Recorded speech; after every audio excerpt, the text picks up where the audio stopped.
Diane Williamson, an experienced furniture sales rep that came to Briarwood in 1989.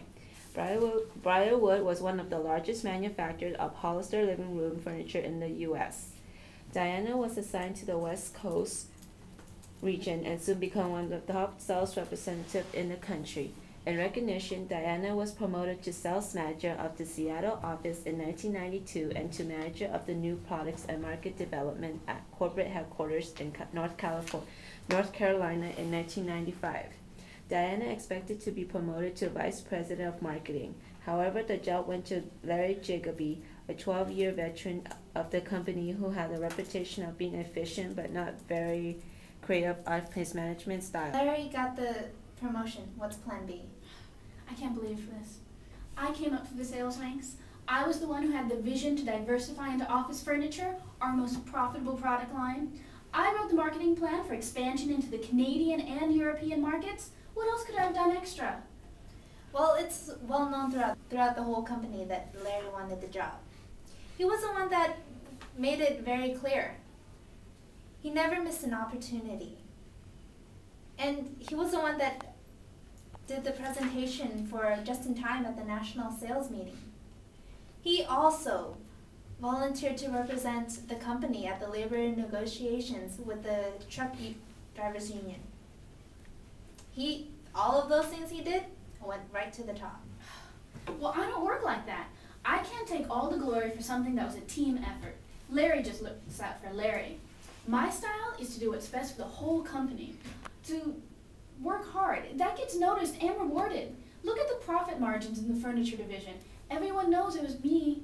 And what about the 6 months that I spent in Atlanta working at that production plant? The company was shorthanded and I filled in.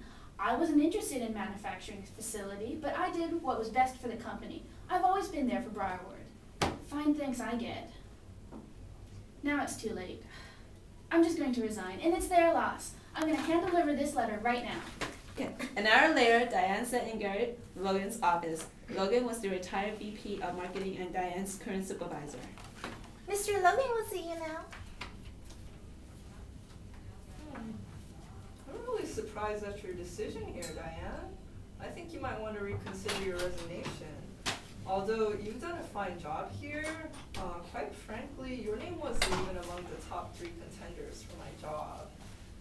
You know, we see you as a hard-working, loyal employee, but you're just not corporate material.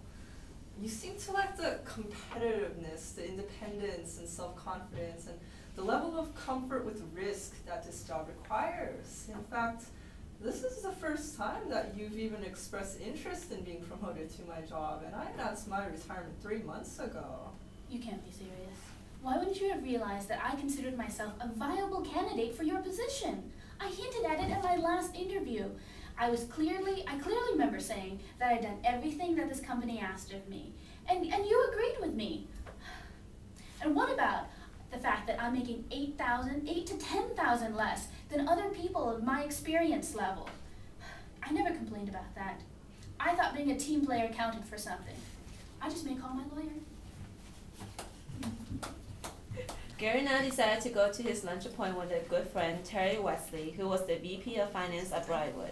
They had a lot of female employees, so Gary hoped that Terry could help him understand Diane's behavior.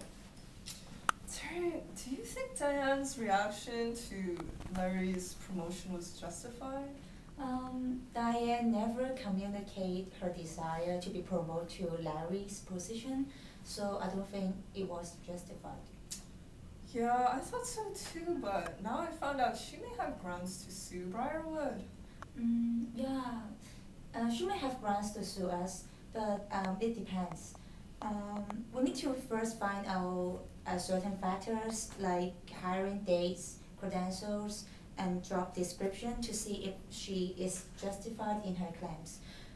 If she is justified, I think our company is facing a huge problem and we just make a mistake.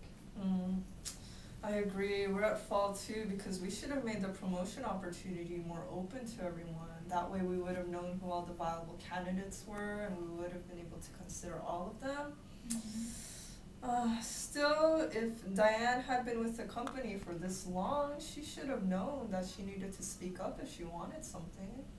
Yeah, I agree. But if Diane really wants to leave the company, she will lose a great job. And she has already built up a lot of professional relationship in this industry.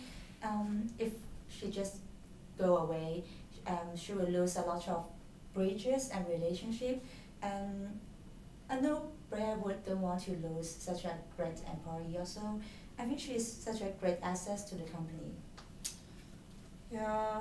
Oh, in my advice, Gary, I think you have to first find out exactly what happens to Diane's, what happens to her salary and promotion, and find out if she is qualified for the promotion. If she is not qualified, you need to explain to her the reason why. Yeah, I think I'll do that, Terry. I think I could have prevented the situation if I handled it differently and, Great. had more clear explanations during the performance reviews. At least I've learned that now.